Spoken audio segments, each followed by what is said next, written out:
welcome to this episode of our program, Daily Debate. As usual, we will be discussing an important topic. Tonight we'll be focusing on the social protection programs that were instructed during the past period. The President has already ordered an almost 50% increase in the appropriations for the various subsidy and social protection programs in the budget for the fiscal year 2023-2024 in order to ease the burden on citizens during the global inflation wave.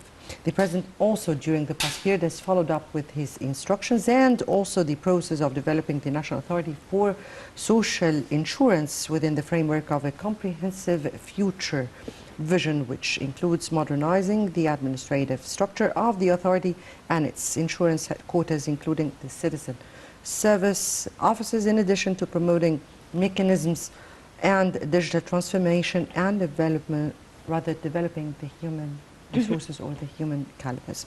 The President has, during the past period, stressed that all developmental projects mainly focusing on serving the citizen everywhere, noting that the state is always keen to serve the citizen. We'll be speaking about that tonight with our dear guest, Mrs. Makram Labib, economic expert.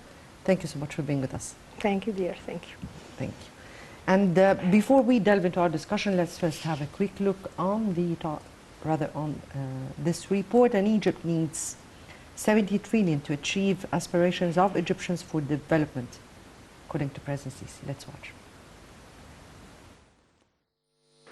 President Abdel Fattah al-Sisi said that Egypt needs 70 trillion Egyptian pounds to achieve the aspirations of Egyptians for decent standards of living, while inaugurating several projects under the umbrella of Decent Life Initiative in Upper Egypt's Suhag Governorate, including Suhag Educational Hospital.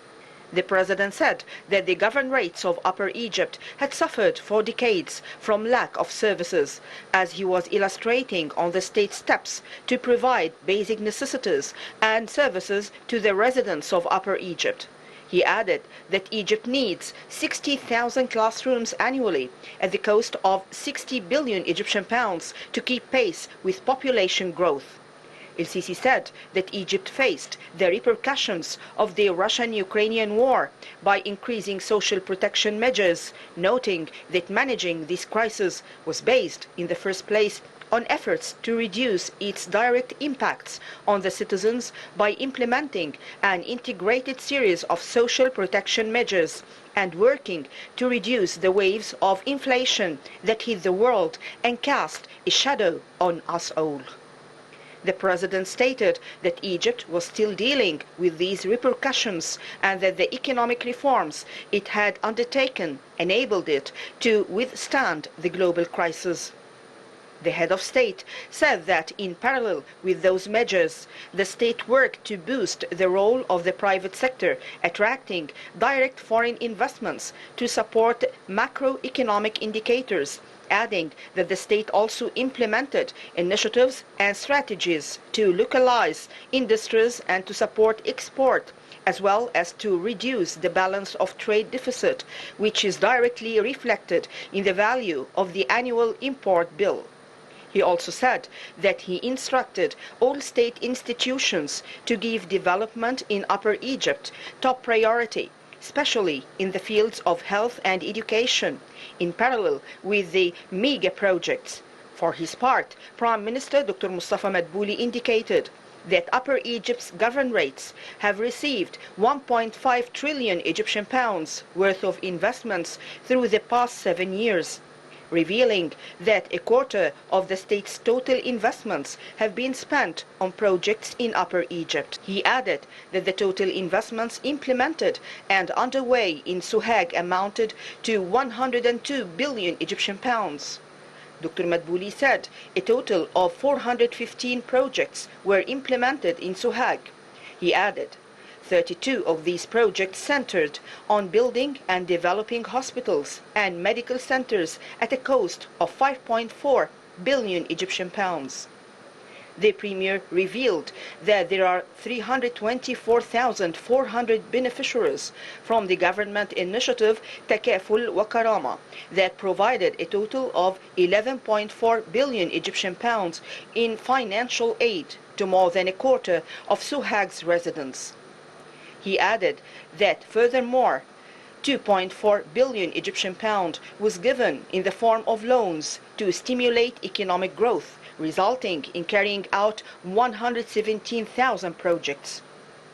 The Decent Life National Project, Haya Karima in Arabic, was initiated experimentally in 2019 by President Abdel Fattah al-Sisi, and its first phase was officially launched in July 2021. The initiative aims to improve standards of living, infrastructure, and basic services, including healthcare across the countryside. It covers 4,658 villages across the country, which are home to 58% of Egypt's 103 million population. Madbouli stated that natural gas has reached 210,000 residential blocks.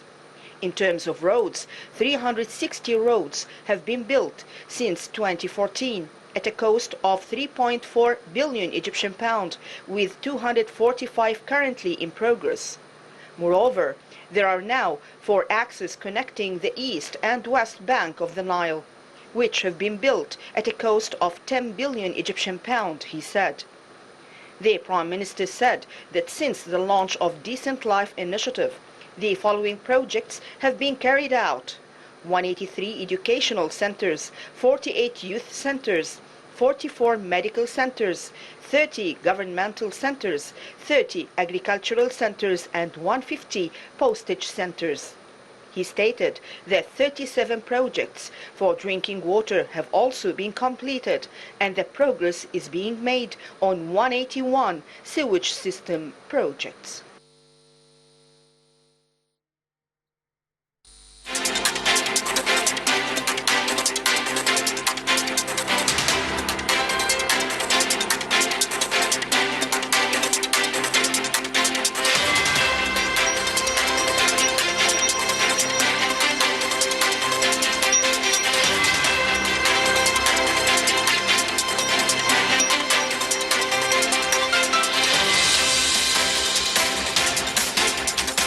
Welcome back, and to our main topic of the day, and the socio-economic package and the social protection that was adopted by the government in face of the current challenges. Let me again welcome our dear guest, Professor Naveen Makram Labib, Director of the Social and Cultural Planning Center at the Institution for National Planning. Thank you so much for being with us. Thank you, dear, for the kind invitation. Thank you. Thank you. And as we said at the very beginning, this socio-economic program and plan put by the leadership, and definitely that was very much directed by the President for the fiscal year 2023-2024 in face of all the global crises. Let me take here, how do you view this? How do you view the importance of such a program and plan at this very critical time?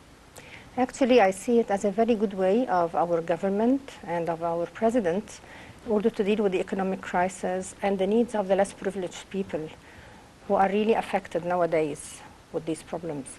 So it's a way to help fighting poverty, which is one of the main SDGs. It's a very important sustainable goal, and it's one of the main pillars for Egypt 2030. So I guess it's a very efficient and effective way to deal with the economic crisis, especially when it comes to the less privileged people. Indeed, yes. Indeed, and that's what we are very much speaking about in this package of social protection, because we're speaking about a package. We're speaking about a different kind of social protections that have been put by the government. So how do you view these packages or that plan differ and add to the expansion of the basic beneficiaries of programs of social protection? Again, I see it as a very effective way, as I just told you, to deal with the economic crisis. So if, for example, you take Decent Life Initiative that started... This is one of the very huge, or maybe the biggest in the history region. And very successful initiatives Indeed. as well, because it's providing services to the citizens. We're talking here about healthcare services, about educational services, and this has raised their sense of belonging, which was one of the problems that we're dealing with in our society. That these people felt that they're left and no one cared about their needs. But with this initiative, which is very successful based on the results, we can see that nowadays we are in a very much better position with them. If we take Decent Life, Haya Karima, as an example, we have to say that it covers more than 60 million people across Egypt.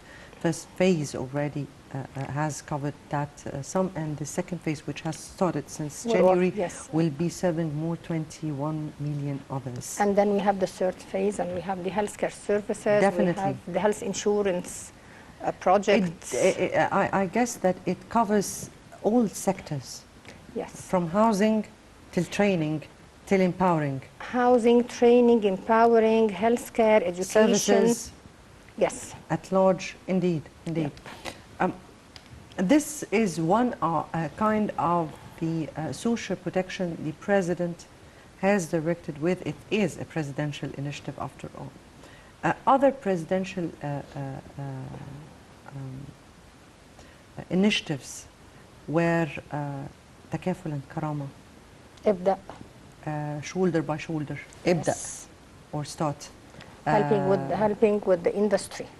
Indeed, indeed. Okay. So let me know your reading. Let me know how do you view those initiatives and how they carry out with their job in order to serve citizens in their own way.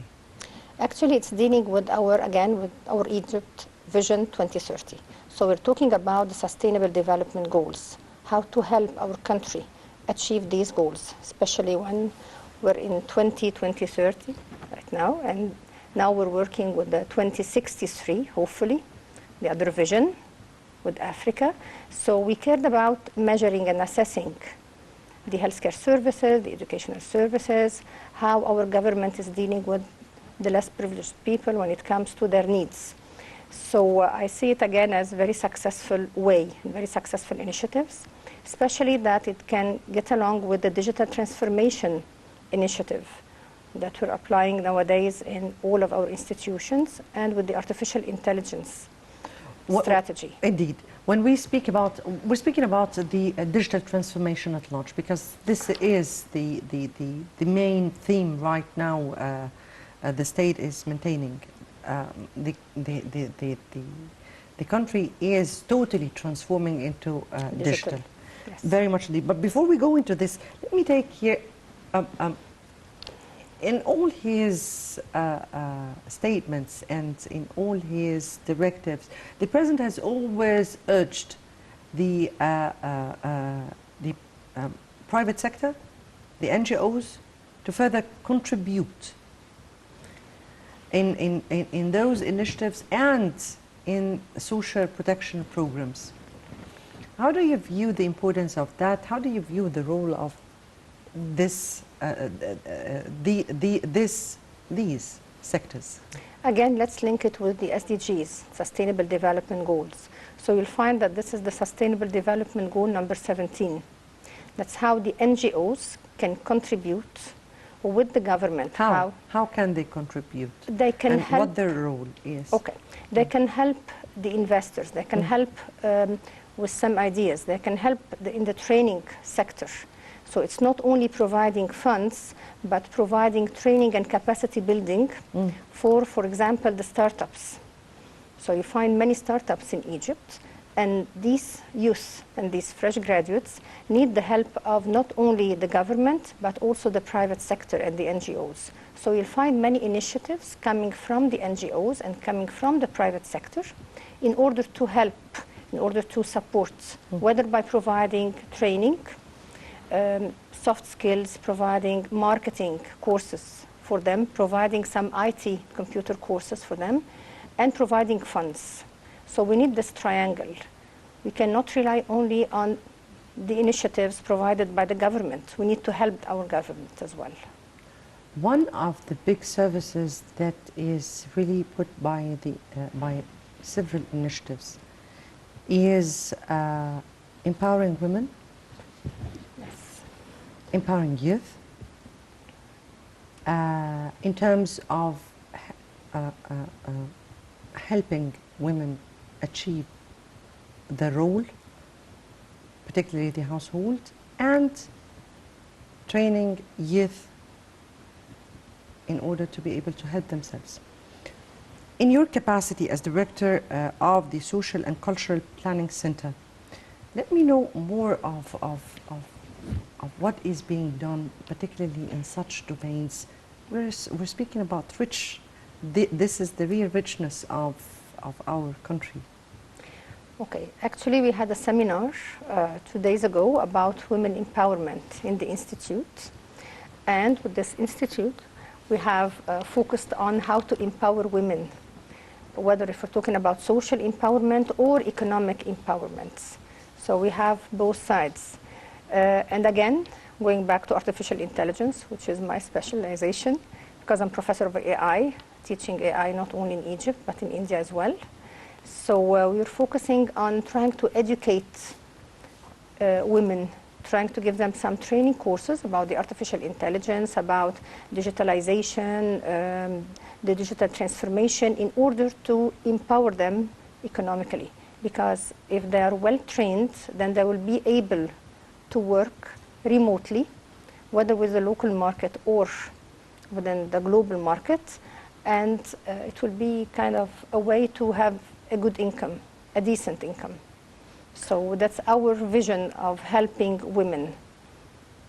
Digital transformation and artificial intelligence. And they have a very big, very huge role that can help in the provided services. Before we go on with or continue on with our discussion, let me first have the second report. And President Sisi orders increasing social protection budget to £529.7 billion. Let's watch. President Abdel Fattah al-Sisi has ordered an almost 50% increase in appropriations for various subsidy and social protection programs in the budget for fiscal year 2023-2024 in order to ease the burden on citizens during the global inflation wave. In a press release, Minister of Finance Mohammed Mait said the budget for subsidy and social protection network would increase from 358.4 billion Egyptian pound in fiscal year 2022-2023 to 529.7 billion Egyptian pound in fiscal year 2023-2024, an increase of 48.8%. Mait added, this increase will allow the state to expand the social protection network for the most vulnerable families as part of overall efforts to improve standards of living. The finance minister explained that 127.7 billion Egyptian pound have been allocated in the new budget to subsidize food commodities, a 41.9% increase over the 90 billion Egyptian pound figure in the current fiscal year. He said that 119.4 billion Egyptian pound have been allocated to subsidize petroleum products. He added that 6 billion Egyptian pound have been allocated for health insurance and medicines, a 58.2% increase over figures in the current fiscal year. 10.2 billion Egyptian pound have been allocated for subsidized housing, a 31.5% increase over figures in the current fiscal year. 31 billion Egyptian pound have been allocated for social security pensions, a 25% increase over figures in the current fiscal year, Mait said. Additionally, 202 billion Egyptian pounds have been allocated for pension fund contributions, an increase of 6% over the 191 billion Egyptian pound figure in the current fiscal year, which will guarantee financial liquidity necessary to serve pensioners, beneficiaries, and the insured. In addition, the state has earmarked 8 billion Egyptian pounds to cover the cost of medical treatments to citizens, with an annual growth rate of 14.3%. Might also stressed that the state is forging ahead with efforts to complete the first phase of the Decent Life presidential initiative to develop the countryside. Moreover, the finance minister said that the government is taking necessary measures to support the agricultural and industrial productive sectors, allocating 19.5 billion Egyptian pounds to support credit facilities for owners of industrial and agricultural projects to stimulate expansion of production. Additionally, 28.1 billion Egyptian pounds have been earmarked in the budget of the next fiscal year under the Export Support Program to support exports, an increase of 368.3% over the 6 billion Egyptian pounds in the current budget.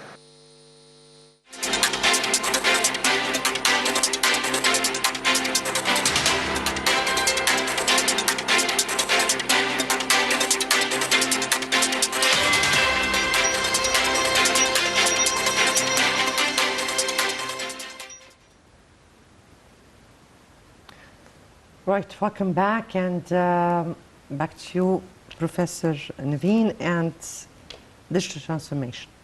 Digital transformation is a very important tool for not just teaching people,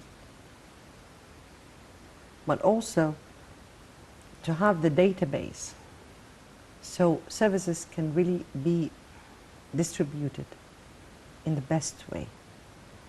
How do you view the importance of digital transformation? How do we apply digital transformation in the social protection program sometimes? Okay.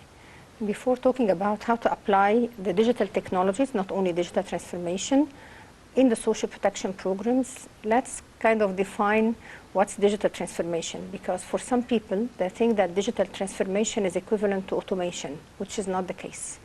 We're not talking about just having an electronic file, but we're talking about 3 stages. We start, like you mentioned, with the database. So we need, first of all, to explore the data to see what we call the analog and sometimes noisy data, the data that is sometimes incomplete, not updated, inaccurate, and so on. So we need, first of all, to explore these data and to have it in a nice database so that it's clean data, not noisy data. And that's what we call the digitization. And then we move towards the processes. What about the procedures? What about the processes? How we do a certain transaction. And we have to revise this. Sometimes we eliminate some of the processes, sometimes we add other processes, or we merge. So this is what we call... No, I need more explanation to this stage. What do you mean by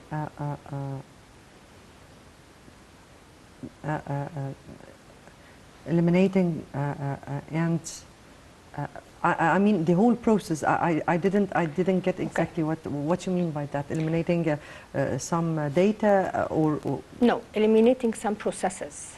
Like for example, in order to provide the citizens with a certain service. Yes. You need to go through 5 or 6 procedures. Yes. So for us, we revise these procedures.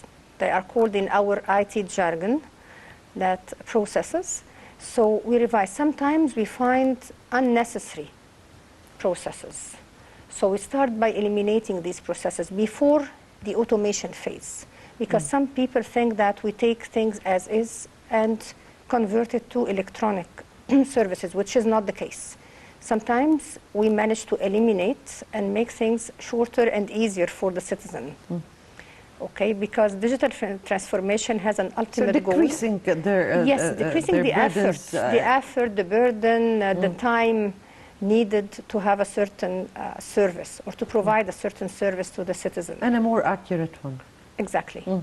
So that's the digitization, and then digitalization, and then we go for the digital transformation, because digital transformation is about having a new mindset, perceiving things in a different way, perceiving services and citizens in a different way. That's why I started by telling you that it is not automation, no, it's a broader term, and its ultimate goal is to improve the citizen satisfaction. What's the third stage? The digital transformation. So Exactly. yes, we start with the data, as you mentioned. That's the digitization phase. And then processes, that's the digitalization. And then the third one is the digital transformation. So that's kind of a result. And it's aiming at improving citizen satisfaction or providing citizen delight. So how could that contribute to easing the services for citizens, which is the end result that we need to achieve? For example, if you take the healthcare services provided in the insurance system, the new system. So you'll find that before having this system, the citizen had to go through many procedures. But right now, when the citizen goes to the hospital, he just presents his ID. And with the ID or with the patient ID that is saved there, they can retrieve the file, the patient file. And he can ask for the service that he needs, and they can transfer this file to the doctor, the medical doctor, or the nurse, or the X-ray department, depending on the healthcare service required. And then he goes there, and he can obtain the service. And this takes minutes. So that's easing the service for everybody. And that would lessen the time, lessen the work, lessen the efforts. Time, effort, and corruption. Yes. And that's a big, huge issue.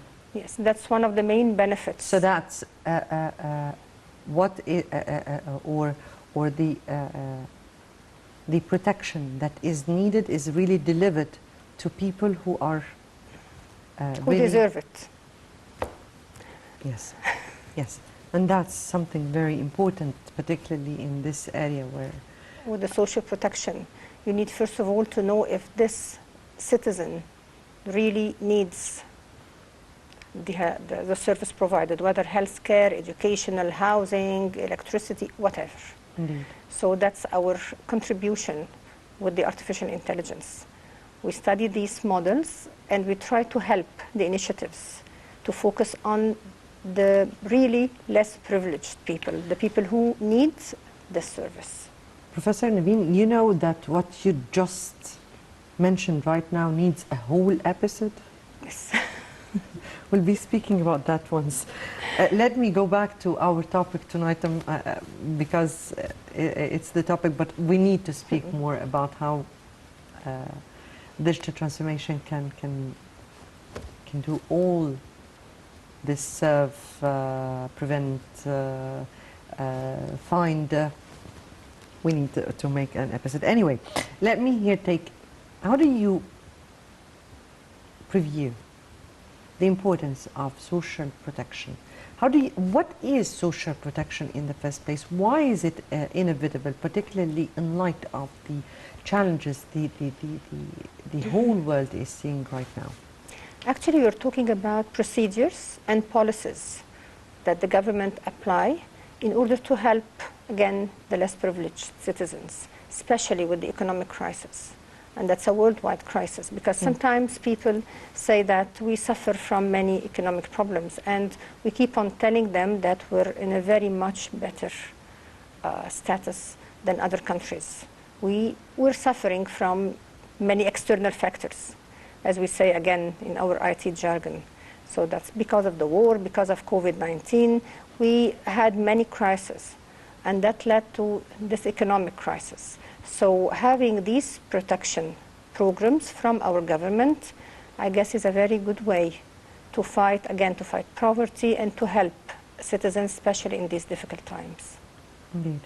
And that is exactly what we need, particularly at this very critical stage.